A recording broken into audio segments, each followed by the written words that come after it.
बाबा कुंडलिनी शक्ति क्या जब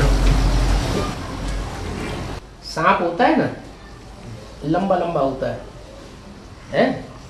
और जब वो मुड़ी मुड़ी इकट्ठा होकर के गोल गोल गोल गोल इकट्ठा होकर के यूं बैठ जाता है, तो उसको कहते हैं कुंडली मार के बैठ गया। क्या? तो शरीर के अंदर जो भी शक्ति फैली हुई है, हड्डी, मांस, मज्जा, त्वचा, ये सारी शक्तियां हैं ना शरीर की, वो सारी शक्तियों का जो निचोड़ है, वो निचोड़ वो इकट्ठा हो जाता है। क्या? 8 चक्र बताइए, अष्ट चक्र। हाँ, तो सबसे निचले चक्र में जाकर के इकट्ठा हो जाते हैं वो शक्ति, चाहे स्त्री हो और चाहे पुरुष हो। उनकी जो रजवीर की शक्ति इकट्ठी होती है, वो ही कुंडलिनी शक्ति है।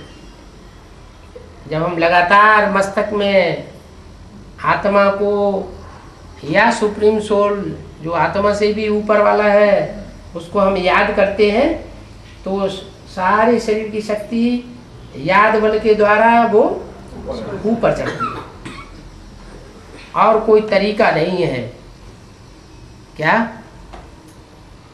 उस सर्पिणी शक्ति को ऊपर उठाने का इसके अलावा और कोई दूसरा तरीका नहीं है। अगर मनुष्य गुरुओं के पास वो तरीका होता तो अभी तक जाने कितने लोगों की कुंडलिनी शक्ति जागृत कर दी होती, लेकिन कोई नहीं दिखाई पड़ता। न किसी की कुंडलिनी शक्ति जागृत होती है और न कोई लंबी उम्र वाला देवता बन पाता है, न निरोगी दिखाई पड़ता है, सबको काल खा लेता है। अभी बाप आया हुआ है सच्चा पुरुषार्थ सिखाने के लिए कि मुझे याद करो, तो क्या होगा?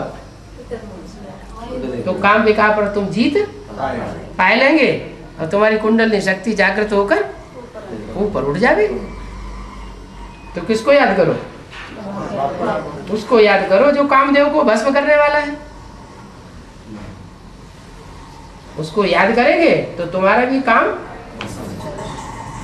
काम विकार भस्म हो जाएगा।